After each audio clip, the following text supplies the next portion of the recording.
We bring you this special radio television broadcast in order to give you the very latest information on an amazing phenomenon.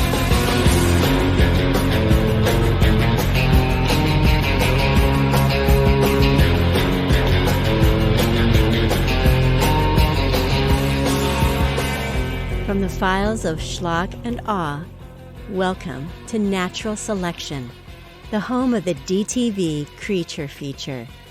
Here are your hosts, Matty Budrewicz and Dave Wain.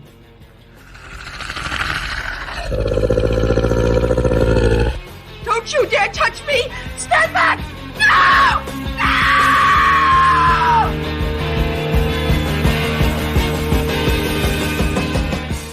Hello and welcome to Natural Selection, the home of the DTV Creature Feature. My name is Dave Wain and just sat socially distancing and firmly not exchanging any droplets whatsoever. To my right is Matty Budrewicz. Hello, how have you been? All right. This is it's. I feel like we should. What's that? Reunited and it feels so good. That's good. Thanks, man. Yeah. It's hard singing it though from 2 meters across the living room at you. Indeed. So what have we got coming up today? We've got a really good double feature of bats, you know. It's not like bats are a topical subject in any way right now with anything that might be going on. But, you know, we couldn't ignore bats any longer because it's a pivotal piece, And also, I am secretly hoping that we get the sort of armchair racist. All this was started with a bat. I'm hoping that we'll get that sort of audience. This is going to be the crossover episode, the one that joins the liberal-minded and the armchair racists together. And it's a perfect gateway to a spin-off series that we can have. But yeah, I mean, Bats and its sequel, you know, Bats Human Harvest, are a fairly fascinating example of two very different releases, aren't they? I mean, the first Bats, I mean, just to be the contrarian in the room, you know, you may ask yourself, it's a $5 million budget film. It opened on 2,540 screens in America. In what way does this film qualify for the DTV Creature Feature? To me, I think we need to discuss that there is a marked difference in direct-to-video in America and direct-to-video here in the UK. Yeah. Often, what gets a theatrical release in America and doesn't do too well or isn't seen to have much of a market here in the UK, we get dumped straight to video. Such is the case with Bats, which, as you said, opened theatrically. It opened Halloween 1999. $5 million budget. It doubled its budget on its theatrical run, even though it wasn't very well received by critics. But anyway, and here in the UK, it ends up getting released straight to video. What's interesting about that is, as well, in terms of not only have you got the difference between direct-to-video in the UK and the US, is Bats and Bats 2 represent the two greatest, I guess, strands or phases of the creature feature. You know, so Bats is part of the Anaconda, Deep Blue Sea and Lake Placid cash-ins. Yeah. Okay, so these are the ones that sort of run between 97 and, let's say, 2002, 2003 time. After that, 2003 to 2004, you've got the rise of the sci-fi type creature feature. Yeah. You know, the ones that are specifically made for direct-to-video, direct-to-DVD, direct-to-television distribution. Yeah. So you've got Bats, which is, you know, the classy sort of big screen variant, answer to Anaconda and all that stuff. And then you've got Bats Human Harvest, which was released in 2007 straight to Sci-Fi. And of course, 2007 for Sci-Fi, that is in the middle of it all. This is as they're heading towards their biggest, most successful year, which was like 2010, 2011, where they were getting a whopping great viewership for all these creature features, for all these Saturday night monster movies, which, as we said in another couple of episodes, you know, the Saturday sci-fi premiere, the most dangerous night on television, these were a big, big thing back in the day. And I just think it's interesting that we've got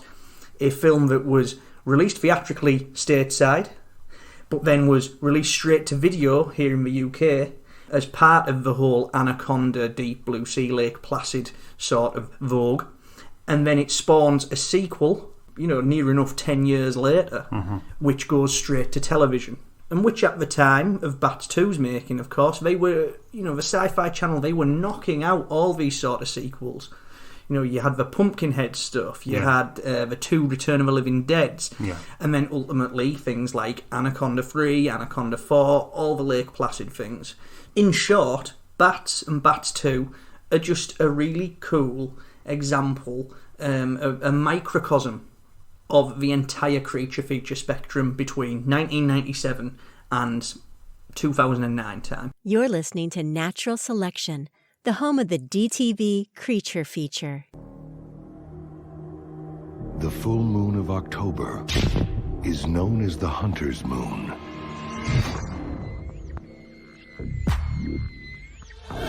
This October, the hunters will be out in force, filling the hungry sky.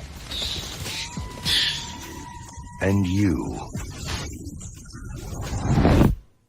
are the midnight snack. That was the trailer for Bats, the film from 1999, which is first on our agenda today. Where to begin with this? Probably best beginning with Destination Films, isn't it? That fabled offshoot of Sony, responsible for so many sequels. They're going today, still working on sniper films, 27 or 28, however many they've done. But perhaps most famous for the sequels from the early noughties, things like Hollow Man 2, the I Know What You Did Last Summer sequel, and the Glasshouse sequel as well. Was it 98 they came about? Yep. Destination were founded in 1998 by 2 guys called Brent Baum and Steve Sabler. Their remit is very similar to that of another Sony offshoot, Screen Gems. Yeah. Only they work with a little less money than Screen Gems. So you've got action movies, thrillers, sci-fi, horror, and they're all done for a price. It's mid to low end genre stuff. As you say, though, they do have a deal with Sony. They are Sony's subsidiary, and Sony's initial deal with them was to distribute certain films theatrically and, of course, to video. Yeah. And as well as straight to video. So as you say, we've got Hollow Man 2, Vampires Los Muertos, Vampires Returning. I can't believe that you didn't name check Wild Things 2 and 3, man. Bats was Destination's very first production. Incredibly fast turnaround. The company was set up to make Bats, and they had in mind that it had to be released Halloween 1999 into US theatres. So such a fast making for the film. Pre-production took place in May 1999. They were shooting by the end of May 1999 right through to July, edited in theatres Halloween. It's insane, really, isn't it? And it doesn't show. Not at all. You a fan? Massive fan. So am I. Fan. I mean, this got a lot of heat back in the day. It certainly didn't bomb. I mean, probably overall, it took about 30 million when you count DVD or theatrical TV. That's a lot of money. That's a 6-time return on its original budget. But I think it's fantastic. I think from the first minute, it just doesn't let up. That great opening sequence with dear old Quentin Jammer is great. And then from there on in, it just never lets up. I think that's what you said about the fast turnaround and stuff like that. I think that is reflected in the movie. That there is a sense of urgency to it. I think that it's unavoidable. If you're told that, right, we've got this date, we've got to make this movie fast, you are going to be firing on all cylinders. And reading about the film's making, listening to the commentary and all things like that, from the sound of it, they were going hell for leather each day. And that translates to the screen. And one of the probably the big thing I love about it is that from beginning to end, like you say, it just doesn't let up. I mean, Louis Mono, he's pretty much well versed in this kind of speedy turnaround, considering his lengthy CV with Corman, doing a couple of your favourite films, I know. But prior to Bats, he'd just done Soldier Boys with Dudikoff, was it? Before then going on to make Retroactive, which is and another sort of example like Bats, where Retroactive was released theatrically stateside, but straight to video here in the UK. So to my mind, because it is a straight to video production, it's Retroactive, a strong contender for one of the best direct to video films ever made. In that sense, exactly the same thing. But Morneau is a hell of a director. He is. Yeah. I mean, that year he just done Made Men again with Belushi, which was great. But he really did do a fine job on that. It's interesting to see that John Logan wrote the script as well, who went on to do crazy stuff like The Aviator for Martin Scorsese, and really high-end gigs, Any Given Sunday, Gladiator, and stuff like that. So, but yeah, Logan was just starting out, and I think the previous year he'd done a film for Hallmark called Tornado, something, was it? And that was really good as well. So this is a guy that's sort of got the nucleus of a great career, just starting off. Immediately after this, I think it was Gladiator. Was it? He went on, and Oscar-winning, classic, an amazing film. And if you look at Logan's stuff, I have a love-hate relationship with Alien Covenant. Ditto the Bond films that he wrote, Skyfall and Spectre. But one thing that Logan can't be accused of is not being an energetic writer. He's got a good sense of pace to him, as does Morneau as a director. If you look at his CV on the whole, if you look at Retroactive, which is incredibly well paced. If you look at I Needed to Do It, Carnosaur 2. If you look at Carnosaur 2, didn't mention it, Morneau's work on that is brilliant. He's condensed Aliens down into like 80 minutes and just gave us all the Velociraptor action that we could wish for. So both Morneau, both Logan have an amazing sense of pace about them. So obviously, if you couple that with the massively truncated schedule to try and get this thing out there, it's just energy all the way. And again, at the risk of repeating myself, that translates on screen. Yeah, undoubtedly. I mean, I think the look of the film is great. The location suits. Obviously, it's meant to be Texas, but it is in fact Utah, isn't it? Which you can kind of see from the snow-capped mountains in the background of some of the sequences. Not very Texan, but not to worry. But yeah, with regard to the look of the film, it's your guy that's holding the camera, isn't it? It's, George Marudian. Yeah, of course, Pune veteran of over 20 films or something. He shot. George Marudian shot everything that Albert Pune made between Kickboxer 2 in 1991 right through to Post-Mortem in 1998. I think he worked with him one more time since after that as well. I want to say that god-awful Sword and the Sorceress sequel that Pune sort of slung together. But Marudian, if you look at his work as well, if you look at the stuff that he did with Pune in the 90s, if you look at Mean Guns, if you look at Heat Seeker and Spitfire, things like that, all the 90s Pune stuff, they look superb. And given a little bit more money to work with Morneau on Retroactive and here in Bats, honestly, this Bats just looks fantastic. Doesn't it? It's, the inky deep shadows, just the gorgeously delicate framing, very polished, stunning, very slick. There's always a sense of movement to the camera as well. And to me, I liken it to it's like the movement of a bat. It's as if they're like zoning in on the energy of the bat itself. You're always sort of like flying around people's faces and stuff. It's visually in tune with its story. And I love that, and again, it's just beautiful to look at. But the slickness also is it pertains to the way that the CGI blends with the physical, constructed bats. It's not jarring at all, is it? They blend so well together. And although if you examine the film with a forensic detail, you can see the difference between the CGI shots and the physical puppetry. But I think it just works together really, really well. And of course, behind that you've got KMB, Early days K&B, really, isn't it? No, they'd. I think what was the first thing they'd set up in the? I think the first thing they did was Intruder.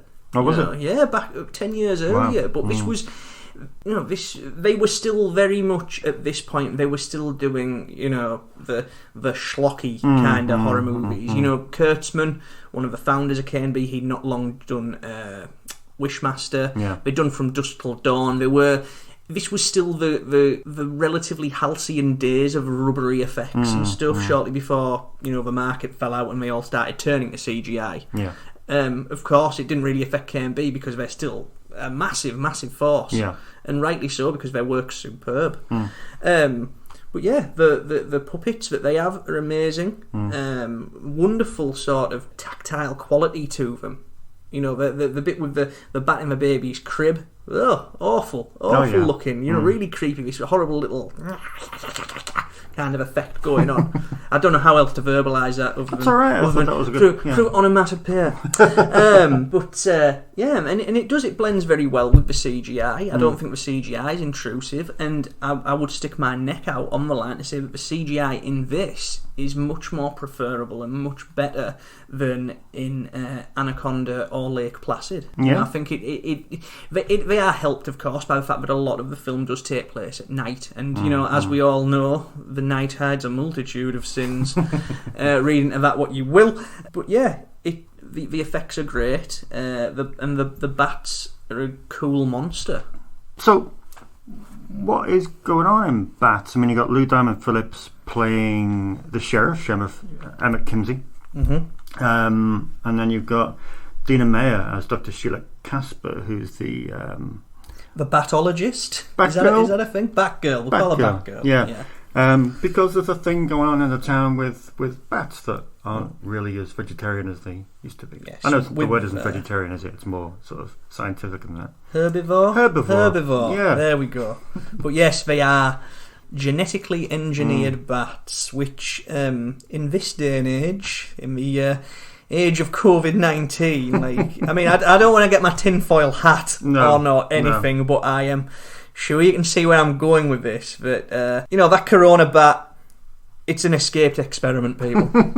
There's a virology lab in Wuhan, for God's sake, and the bats in bats are infected with a virus. Yeah. This film, this is prophecy. Well, it is prophecy because you got that line at the start of the film where it's like everyone in Texas thinks they know everything about everything, and it's the exact same thing now. All the people in Texas, all the rednecks, the very sort of the red state, Trump-loving kind of people who are all going to their Garth Brooks concerts or whoever it is these days. The NASCAR, Billy Joe, Billy Ray Cyrus, and they're all grouping together without their masks and stuff, and they're all like, "Nah, Trump, we can do this."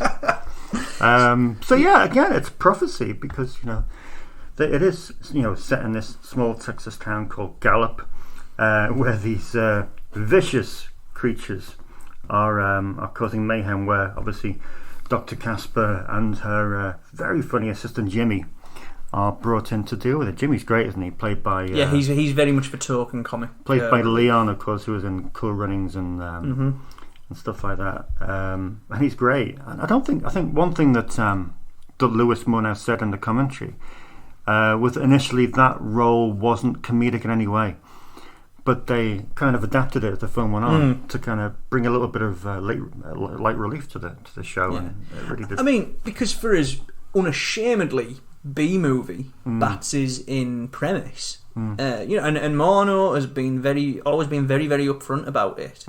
He's in the Fangoria interview they conducted with him at the time. He said that he knows it's a B-movie, but he didn't want to play it campy. And he said he learnt that from Corman. He said that Corman, one of the things that Corman hated was how he'd get a script and instead of just playing the material straight and letting the humour come from the absurdity of the setup, there's all these winks at the camera and all these sort of ironic pokes and that. And Morneau, like Corman, hates that. So, a great strength of Bats is that while it knows that it's a B movie. It doesn't hit you over the head with it. It just plays it straight and lets you have fun with it. You know, it's pitched as a roller coaster. That old analogy of a horror movie as a roller coaster. This is what it is, and it works very well because it's not smug, it's not ironic, it's not something like Sharknado, which is trying to beat you round the head with how clever and snarky it can be. You know, aren't these sharks so fucking stupid? Like, that completely eschews all that stuff, and it treats the bats as a formidable threat. Yeah.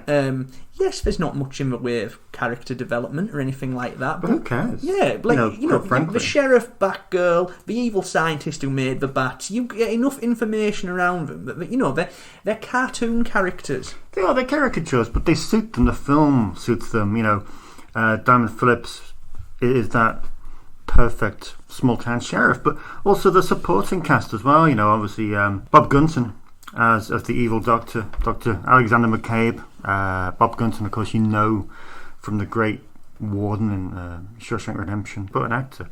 And so you got that, like a nucleus of around 4 or 5 really decent people that give it a very welcoming feel.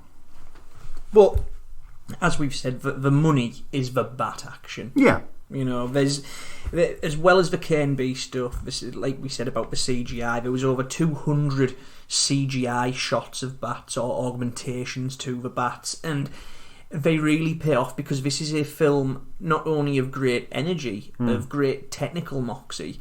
It's also very set piece heavy. You know, I think it'd be wrong if we were sat here talking about bats right now and we didn't mention the Town Massacre. That is one of the, my word, one of, if not the outright finest set pieces in direct-to-video millennial creature feature history. That's great, and they dressed the set really well, didn't they? I mean, that's one of the things that really stands out. I thought the set looked absolutely fantastic, and it really does help with that scene. It's momentous, but all through the film you can almost, you know, have chapter indexes or chapter gaps just where those set pieces lie. Cool bit 1, cool bit 2, cool bit 3. Because from that first sequence, as I said, with the two kids, Quint and Gemma, down to that momentous sequence after about 20 minutes, where you got them in the jeeps and the bats are trying to get into the jeeps, which I thought I think while it doesn't equate to the Town Massacre, I think that sequence is almost on a par with that, because I feel it has a real sort of isolation kind of quality to it, and it's the first time you really meet the bats full on with any kind of I'm making a sign, making a bat type making gesture. A sign. They're a formidable presence. Yes. You know, that's when they start swarming round that car and stuff. It's, you know, it's gross, it's creepy, but it's still very silly at the same time. Yeah. So, just ghoulish fun. And again, going back to the Town Massacre, that translates into that. There's an element of silliness to it, of absurdity, but again, it's never ever played like, oh, look at all this crazy bat stuff. It's presented in such a... No, but I think that relates to, sorry to interrupt, I think that relates to the Corman aspect, or the Corman heritage from Murnau, but also maybe as well with the editor, Glenn Garland, who of course worked on Corman's films from the early 90s. So you got two key people in the film, two key creators, be it Murnau and Garland, who are rooted in that Corman philosophy. So they know exactly what say you or I, or what people listening to this, they know the meat and potatoes that we want. You know, they've had a great education working with Corman. Other set pieces, I think that we need to talk about is the cave stuff at the end, and that, you know, when you've got Lou Diamond Phillips and Dinah Meyer, you know, the sheriff and Batgirl, when they go down into the cave in their suits, and it's like Alien. Yeah, you know, it's just a total homage to Alien, and I love that. Even the way the bomb that they've got, the way that dangles, it looks just exactly like the space jockey from Alien. Just love it, because Murnau, he clearly has a lot of reverence for the Alien series. You know, after all, Carnosaur 2, like we said earlier, is just aliens with raptors. So to my mind, it's certainly a deliberate homage, and there's a triple reference going on as well. To me, not only is it Alien, if you look at the colours of it, there's a lot of the oranges, the browns, the earthiness.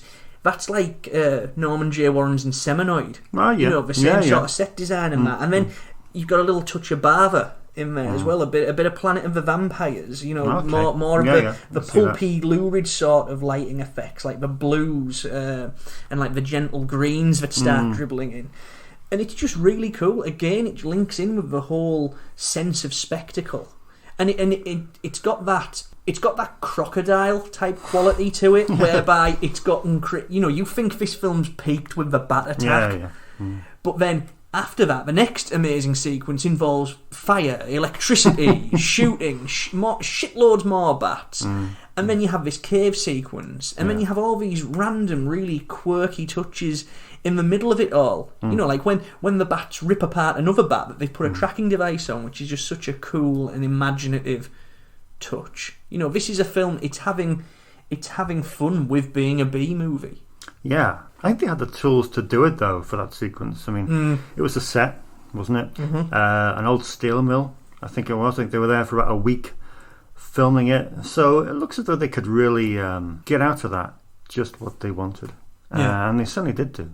Because, it's a great final third to the movie, and it really does round off in a spectacular and satisfying manner. Add to this, of course, you've got, we haven't mentioned the soundtrack, which of course is by Graham Plevel.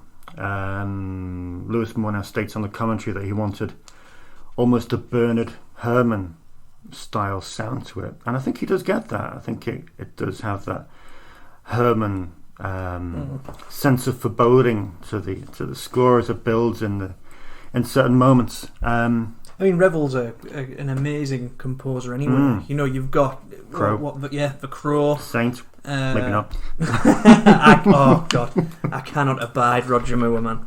No. Yeah, but I meant Val Kilmer, of course. Yeah. I mean, there's not that it's any better, but you know. But yeah, The Crow, The Saint with Val Kilmer, Freddy vs. Jason, Hard Target. You know, again, a swirling score. Yeah. And like you say, Herman-esque. We're looking at this film 21 years later. It's still relatively untouched by human hand, isn't it? It still belongs to the occasional badly judged think piece written about it by people who aren't qualified to do so. But, you know, this should have a bit more... It should be cult. It should be cool. really. I mean, I'm very aware that... you know, I don't want to get the whole Chaz Berlin sort of thing where, you know, as much as I loved his stuff, but the merest... All you had to do was excite him as a journalist, was presenting with some tits and some blood. You know, and I don't want it to get to the point where people think, oh, they say everything's a fucking cult classic on that podcast. But this genuinely is. This belongs in the pantheon of, like, spiders and crocodile. You know, if you like Lake Placid, Anaconda, Deep Blue Sea... you should, at the very next level, you need to explore the likes of crocodile, spiders, and bats. Yeah. You know, so this is one of the classics of the cycle. We've seen the stuff that from Sony that's coming to boutique Blu-ray, be it Anaconda last year, and a few other bits that are forthcoming. And you know, if this doesn't appear in a boutique Blu-ray release in the next 12 months, then you know, I'll be very shocked. Yeah. Because I do think from time to time it warms my heart that you'll see on Twitter someone will mention bats, and there's a lot of secret bat fans out there. Closeted bat fans. It's still sat in the bat cave or in the Wuhan lab. And you know, they do exist. I do think I would like to give a shout out to our dear friend Colin McCracken. Yes. Because Colin, of course, the editor of the sadly since fallen Zombie Hamster, who really helped me and Dave get our leg up in this industry. Not leg over, you damn pervert. But yeah, like, as much as I loved all this creature feature stuff, bats did pass me by until maybe about 6 years ago. And I saw that Colin had mentioned it, and I don't know, what's this? And just, I must have seen it about 5 or 6 times since, and I just fell madly in love with it. So if you're listening, Colin, thank you. You're listening to Natural Selection, the home of the DTV Creature Feature. While on a mission, deep in the Russian forest, Heads up, eyes open. the Delta Force discovers You hear that? their enemy isn't who they expect.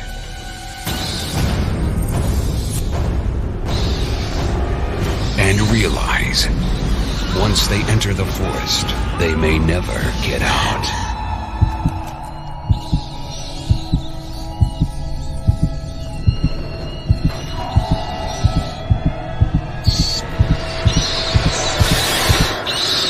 That's Human Harvest.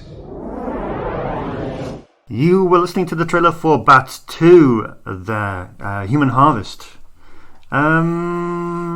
Yeah, we're going to go to Bulgaria for this one, and we're on the Sci-Fi Channel, and we're 8 years after the first film, and 8 years of sort of been a steady decline in quality, hasn't it? Before, I mean, this is just another one where I could just sit and go, Let's do that. We've got 15 minutes. but I think before that, we do need to place Bats Human Harvest into context, because we've got to pinch one of your turns of phrase here, Dave. We've got some familiar faces. Produced by Jeffrey Beach and Philip Roth, who, of course, are the masterminds behind UFO, who we have looked at in the past with the Python and Boa films. Bats Human Harvest isn't a UFO production, well, not under their banner name of UFO anyway. Here, Roth and Beach were doing the wonderful mercenary job of just being the production service company, being the ones who get the film made. So, Bats Human Harvest, you can tell by the fact that Thomas Vitale is listed as the producer, the Sci-Fi's executive director of programming and original movies at the time.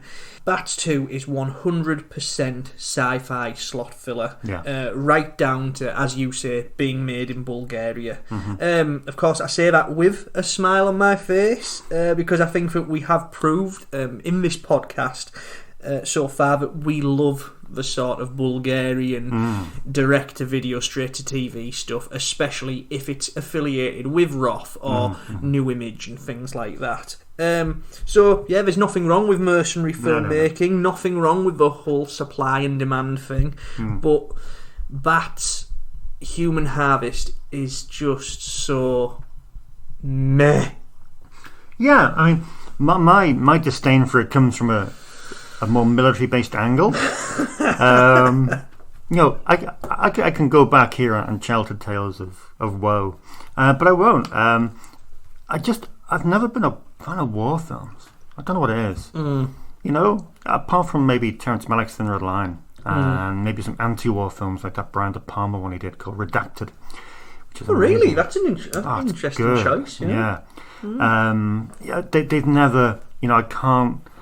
I can't raise a sort of hoo-ha for any kind of military-based nonsense. So, and during this time, during the time I first started writing about films, there was a massive glut of military-based horror. Troops in Peril, where you had films like Code Red, Outpost, and its sequels, Frankenstein's Army, stuff like that. All the DTV stuff. It seemed like every week there was something else military-based. About these group of soldiers that have been dumped in a forest and they had to run from the monster of the week. And it's kind of poisoned my whole opinion about this kind of thing. So obviously we both hadn't seen Bats sequel prior to...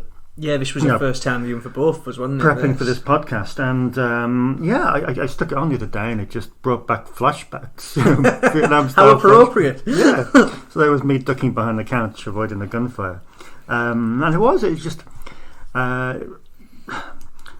if it attempted something different with it. But in the end, I just started playing a drinking game for every army base cliche that they would shout out, from clear, yes sir, move out, 12 degrees north, roger that, 10 clicks further, full disclosure, affirmative, man down, fire in a hole.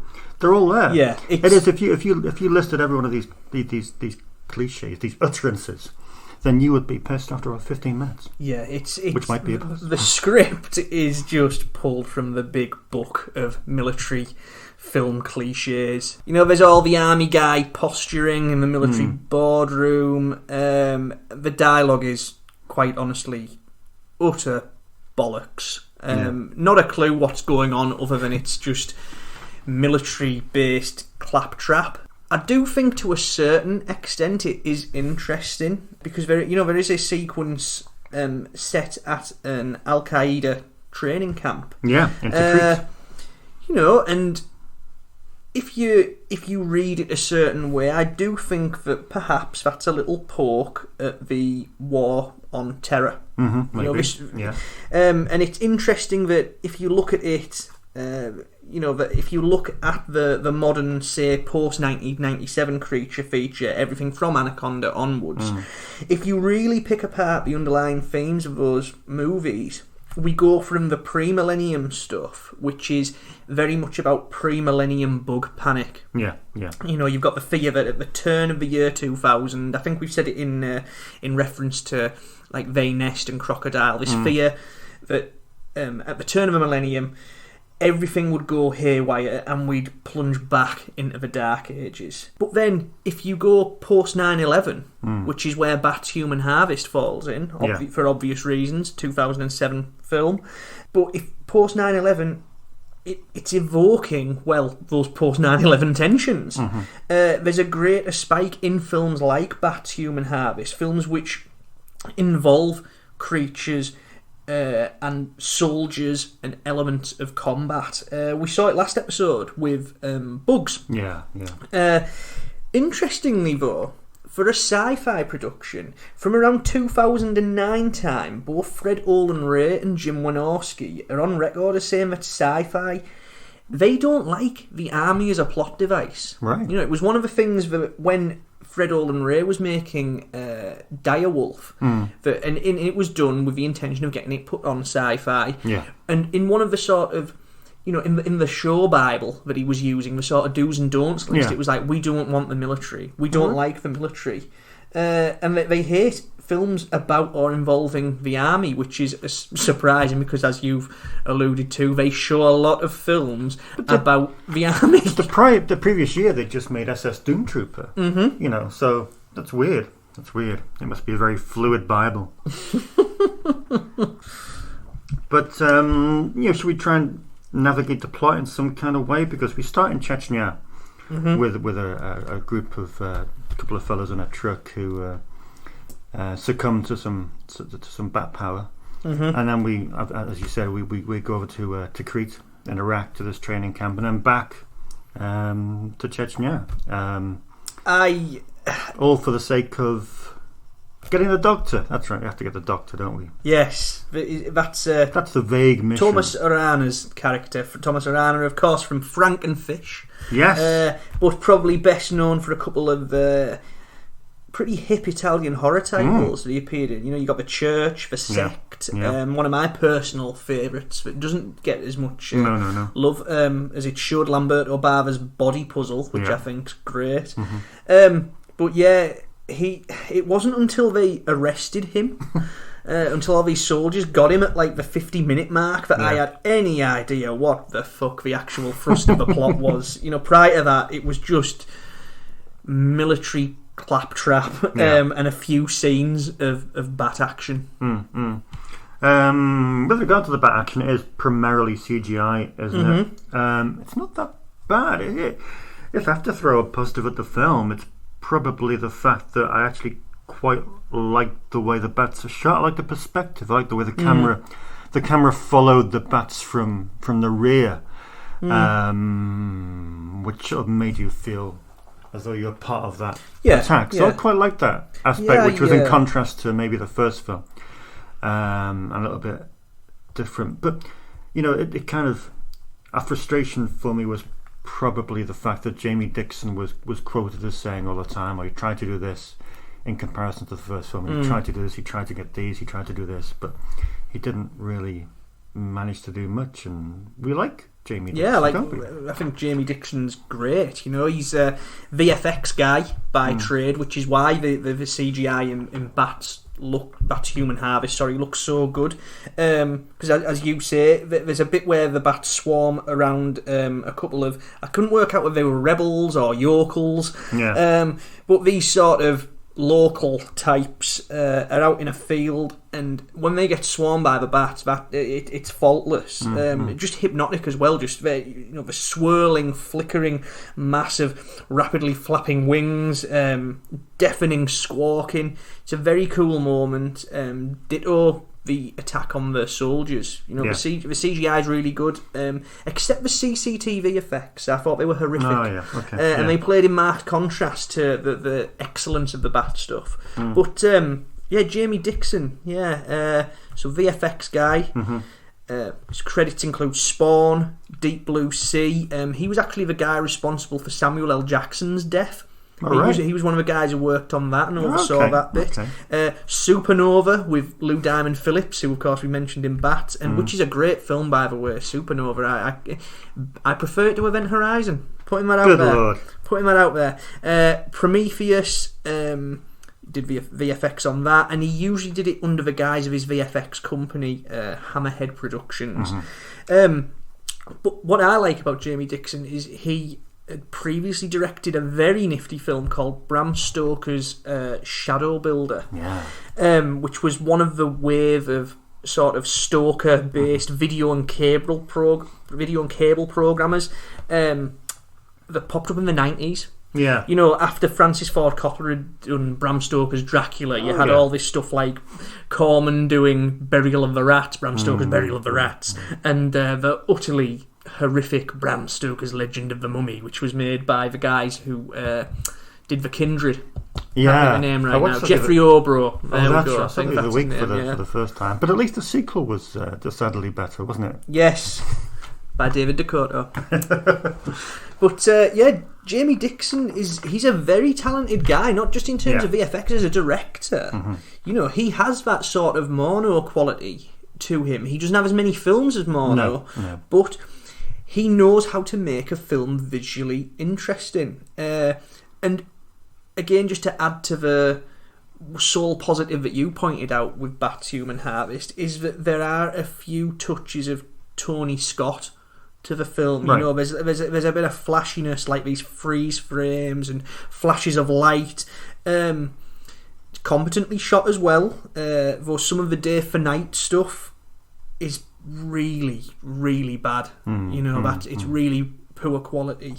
But more than anything, it's the script and the story that lets this thing down. It's just It is, and it's a shame because the two guys doing it, Chris Denk and Brett Merriman, both have a fairly decent pedigree. And the fact that Chris Denk wrote The Reef 2, which was a half decent, shark-based bit of mayhem, while Brett Merriman scripted Glasshouse Goodmother, which is again a fine, a functional sequel to a decent little pop boiler. Yeah, they're two very cool sort of entertaining time killers, those Glasshouse movies. Yeah, they're good. So it was disappointment, but also for me, I thought the cast was so bland. There was no one. I know, sort of as sci-fi movies progressed throughout the last 20 years, you have seen a slight absence in a star name. Yeah. From the heady days of Michael Madsen being and folk like that, and even to the degree of Dean Cain.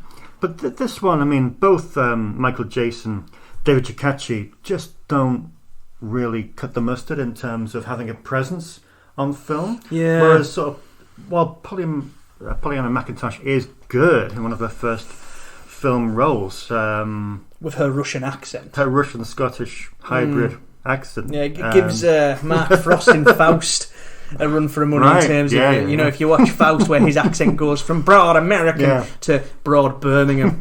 And Pollyanna McIntosh, great actress, but here her accent wildly fluctuates.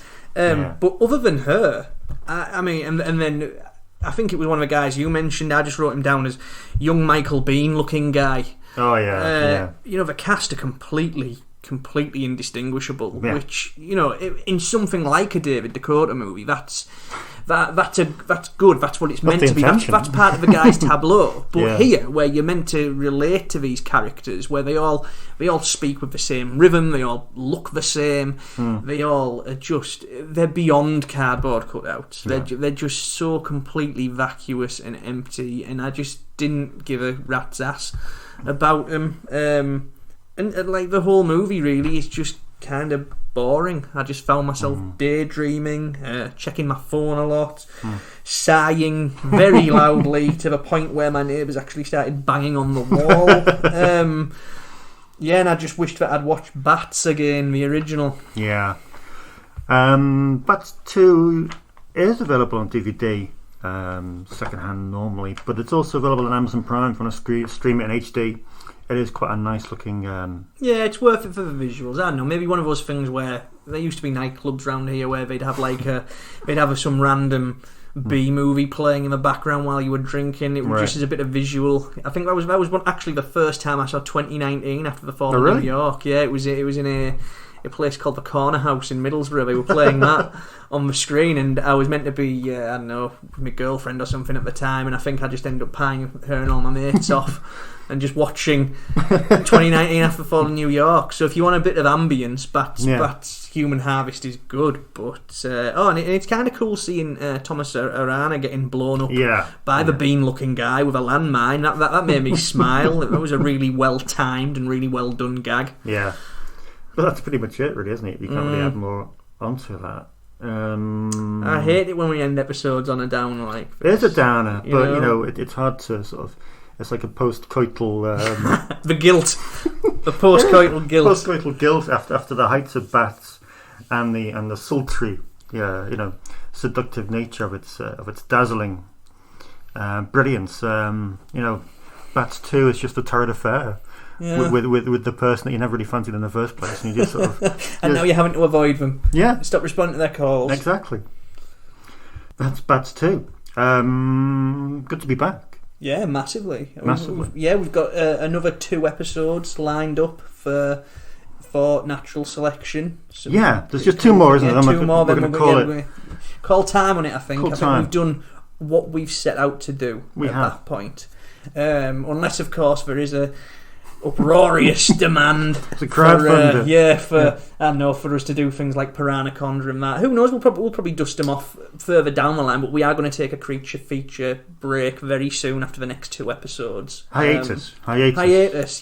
We'll be back. We'll put it on the Wikipedia page. Hiatus always looks good. Of course, I think we need to mention that the schlockpit.com is now back online after a hiatus when we got a little bit complacent and stopped updating it. You're busy. That's what happened. We got busy. But you can go to the schlockpit.com and find everything about what we do, be it podcast, book, film, and article oriented. We've got stuff. Reviews, retrospectives, editorials up there, some book teasers for the Schlock and Awe book. Life story, past lovers. Everything about us you can find on www.schlockpit.com. Please give us a like on iTunes and Podbean and all that kind of thing. And leave us a review if you can, because that would really do wonders, and it'll stop us having to set up a Patreon to start bugging you for chump change. Absolutely. But thank you for tuning in. You know what Twitter handle is, so we're not going to repeat that, because if you don't know them by now, then you don't know us at all. And we'll see you next time. Later. Thanks for listening. Don't forget to check out the Schlock and Awe page on Instagram, while you're welcome to stalk Matty and Dave on Twitter. See you next time on Natural Selection.